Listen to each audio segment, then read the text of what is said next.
What's good, Bears fans? What's happening today? It is Monday, day after a great game against the New Orleans Saints.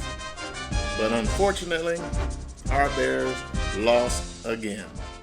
Now, I can't say that Tyson Bagent, it was all his fault.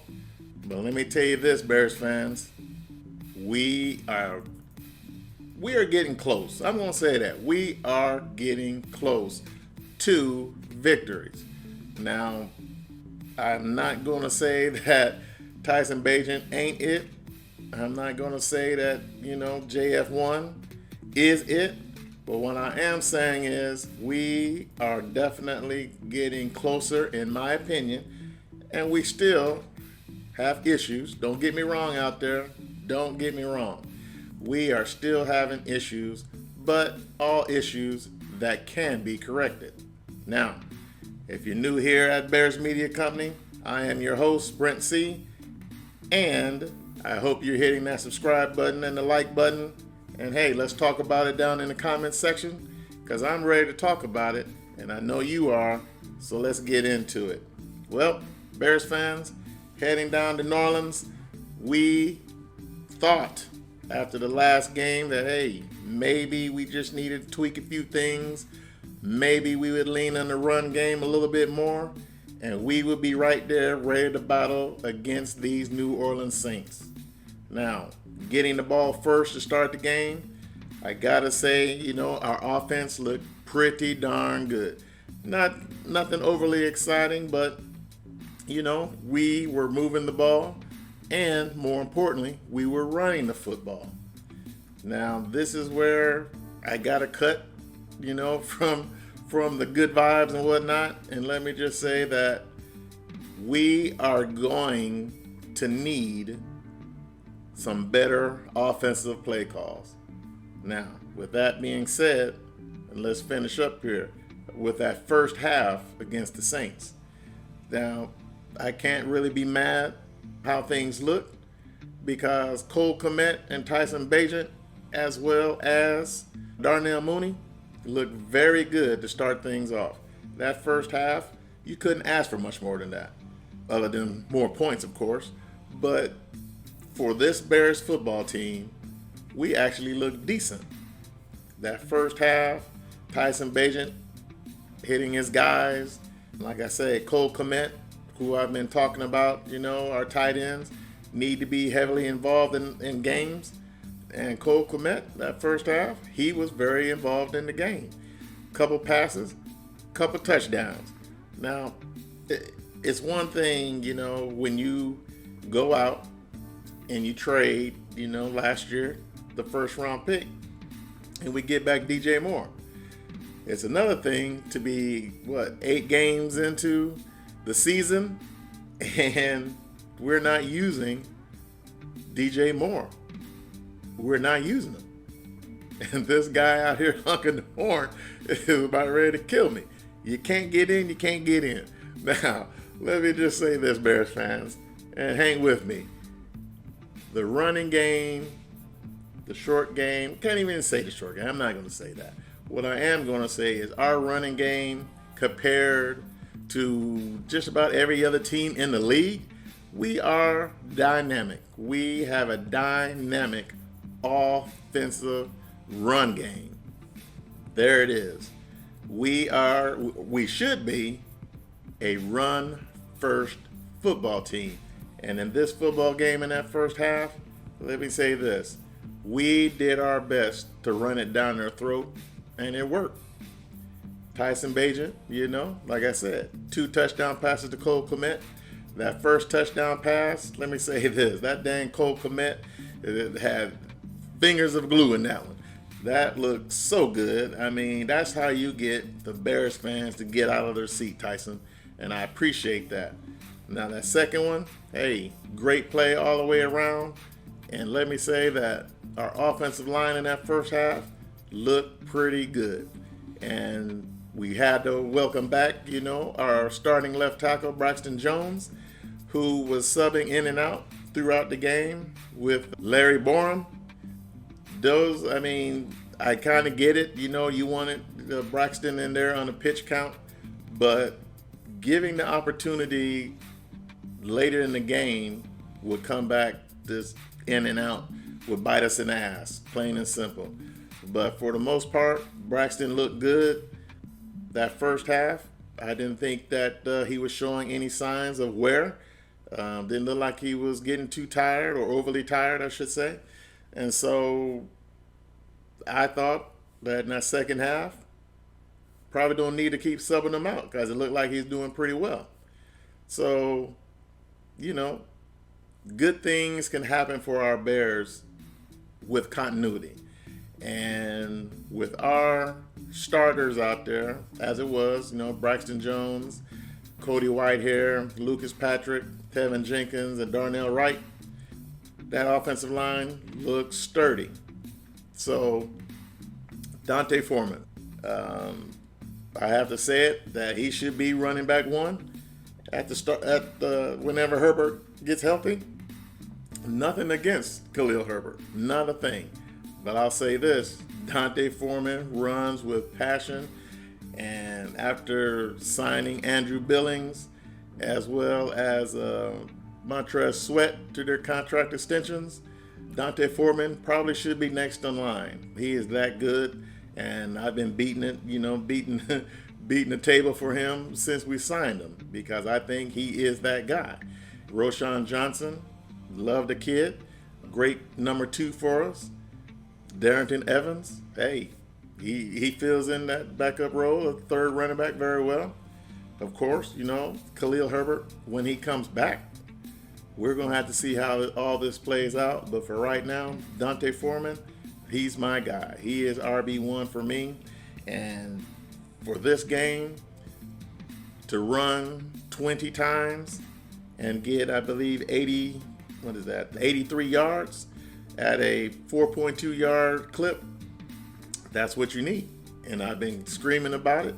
We have to run the football a lot, just to balance things out. And, that first half there, we were running it. A few plays there didn't go well in the run game. And the reason why, when we're running to the left side, Bears fans, stick with me on this. We have Cody Whitehair and a rotating Larry Borum, Braxton Jones.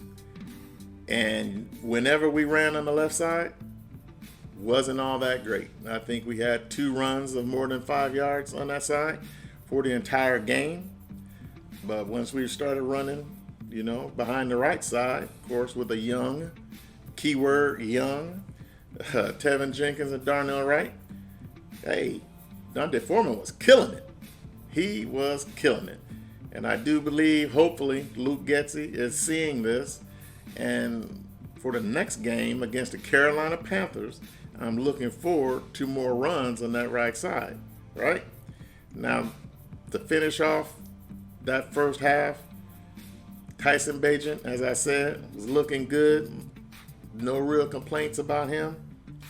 One thing I can say, he gets the ball out very quick. He's not afraid to throw the ball. And he has a good feel for football. I mean, this guy, like I say, he's thrown for over 14,000 yards in college. Now, so you can't get 14,000 yards in college and not be afraid to throw the football. So it's just not going to happen.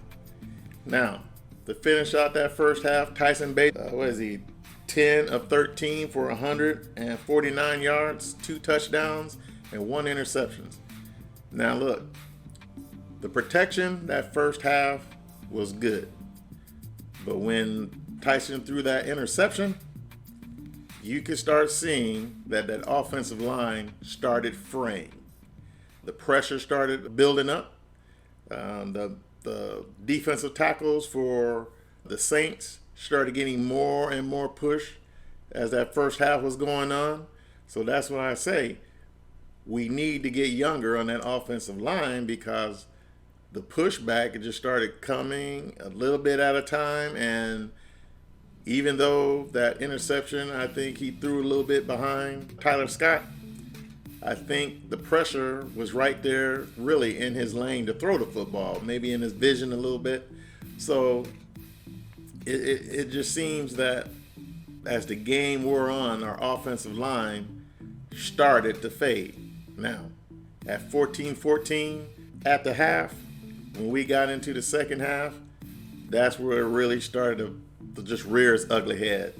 Our offensive line just does not have it for 4 quarters of football. And one play in particular, Cody Whitehair, our starting left guard. This dude has been in the league, I believe, 9 years.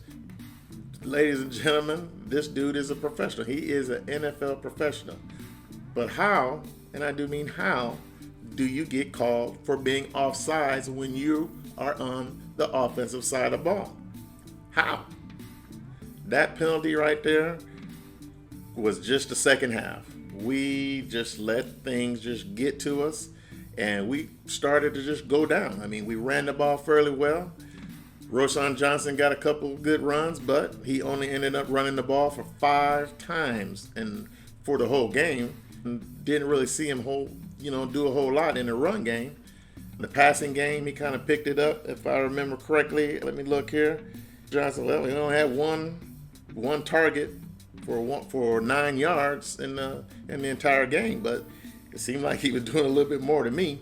But it seems that when it comes down to just establishing the run, and like I say, Dante Foreman ran the ball 20 times. That's what you want. That is what you want. Also, Tyson Bagent, look, he ran the ball 8 times for 70 yards. He showed that he got some wheels on him.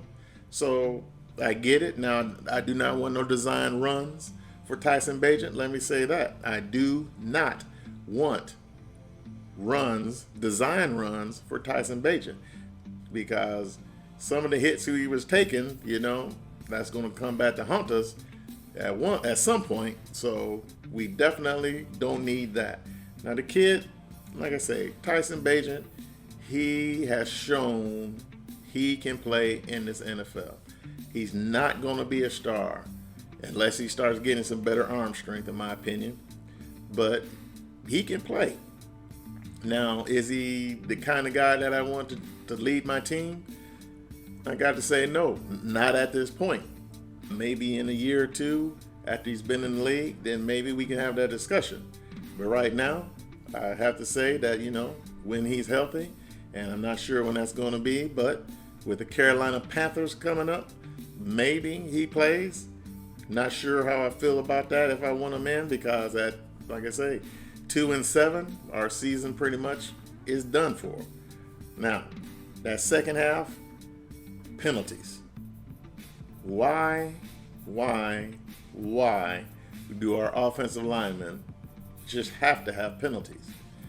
Let me give you something there, Bears fans, because this is kind of crazy to me. Just hold on for 1 second. Now look, the Chicago Bears gave up 71 yards in penalties for the game. 8 penalties for 71 yards. You might as well just give, the Saints a whole series, just going down the field. I mean, we cannot, and I've said this before, we cannot afford to keep giving teams yards, free yards.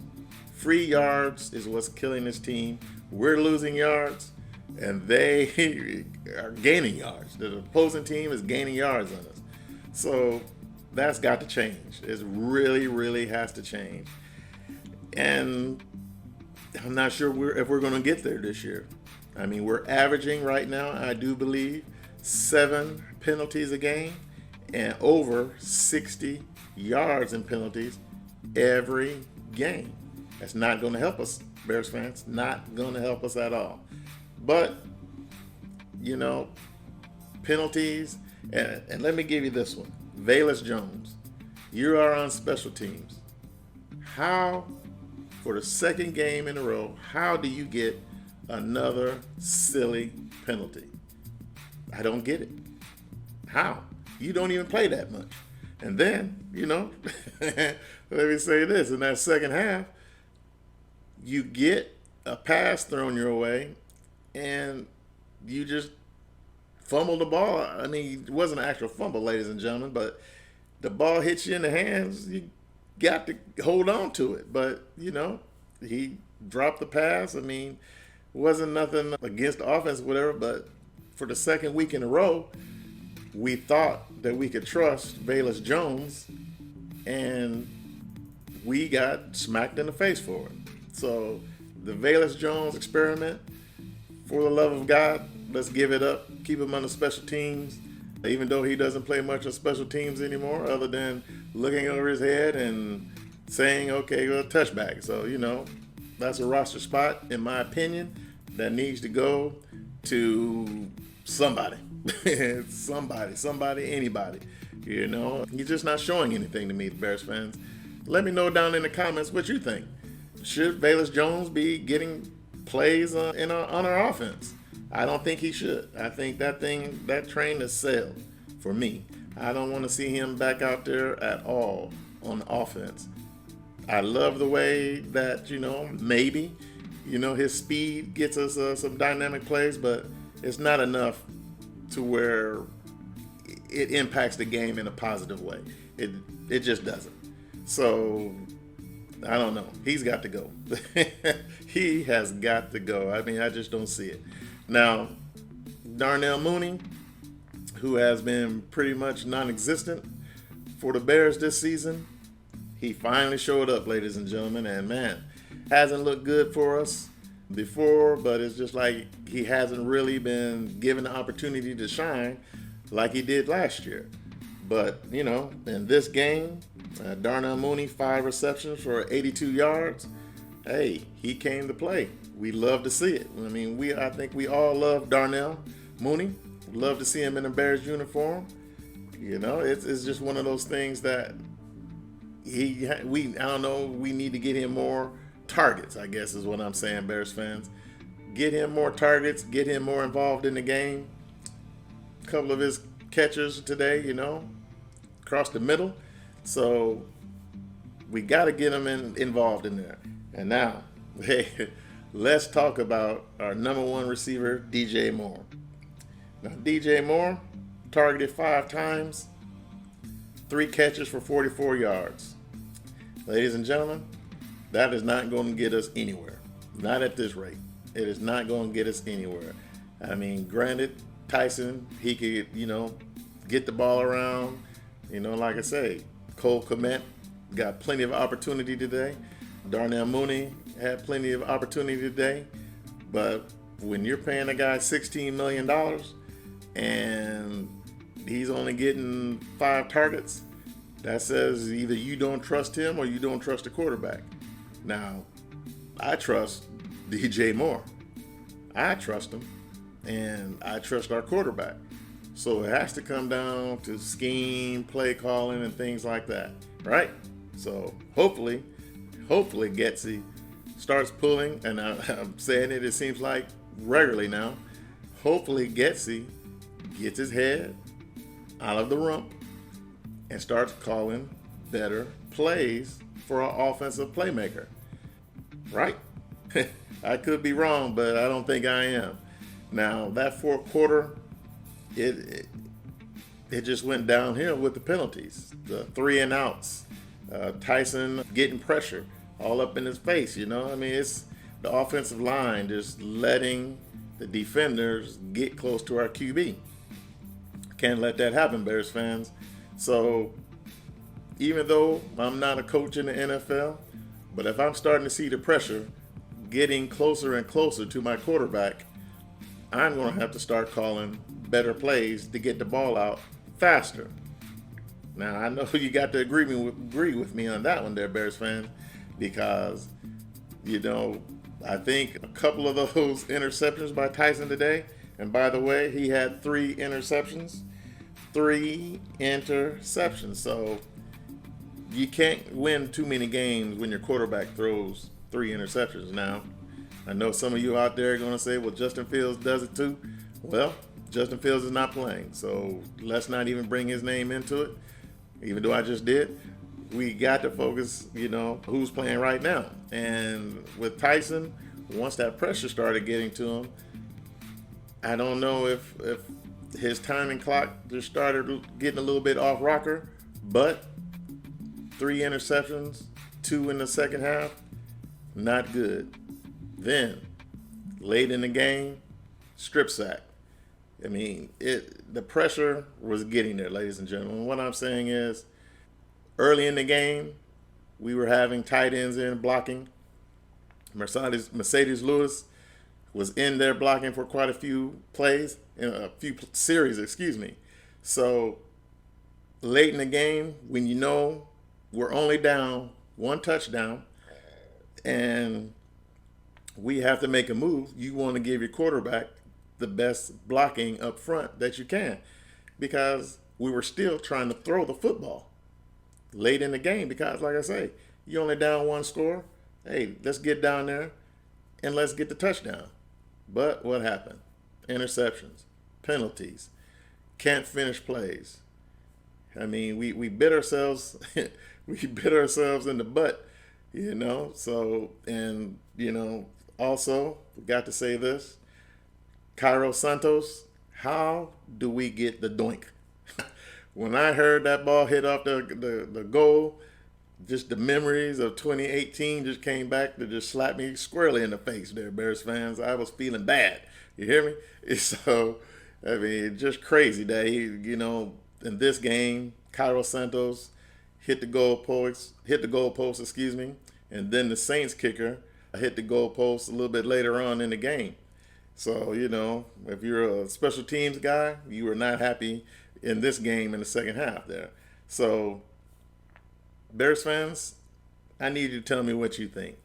What do we need to do different to finish our games? We had at least 3 opportunities to score a touchdown, and we folded. Plain and simple, we folded.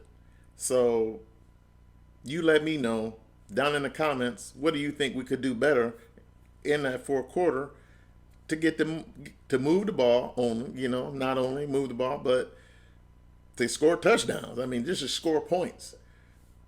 We should be averaging almost 28, 30 points a game in the first half. The second half is where Luke Getsy and his play calling and his scheme and this, that, and the other, it just seems to fall apart. So I don't know what to say, but we've got to get better. I hope that one day that we get a competent offensive coordinator in here. And I don't care if we win the remainder of the games, I'm still going to holler that Luke Getsy needs to go. Let me say this. Luke Getsy needs to be fired, because there's no way, after being through 9 games into the season, you can't have great play calling in the second half. I mean, he just can't do it. So, I don't know. Now look, Bears fans, I'm coming at you yet again with another loss, another description of how it all went down. But I'm telling you, we are going to get close. Hopefully, Justin Fields comes back soon. I'm not sure how I feel, like I say, about him coming back against Carolina. Maybe another week off, and then, just to sit back a little bit, heal up a little bit more, make sure that hand strength is 100%. So going in to the next game after the Panthers, we can, have a 100% healthy Justin Fields.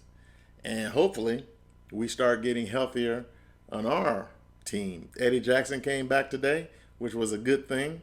He had a couple plays in there. He looked a little soft, but, toward the end of the game, he was in there making plays, especially on the play where they tried the quarterback sneak. But he was the first guy in there to hit Derek Carr and stop his forward progression to get the first down when they were close to get to scoring. So there's that. But I'm hoping that we get much healthier on the defense. Like I say, Bryson Jones came back, and he looked pretty good. I'll say that. Of course, he started getting the penalties again. He wanted to turn into the penalty machine before the game was over. So who knows? Who knows? But with that, Bears fans, I'm going to let you go. We're going to get out of here. We're going to see you in the next one, and hopefully we get the win against the Carolina Panthers because we have their first round pick, and we're going to need a high draft pick. We're definitely going to need it, even though we're going to have 2 high draft picks, because right now we're currently number 2 and number 3 in the pick order. So the draft is going to be interesting for us, like I said, next year. So, as always, Bears fans, I hope you have a good one. And as always, from me to you, peace.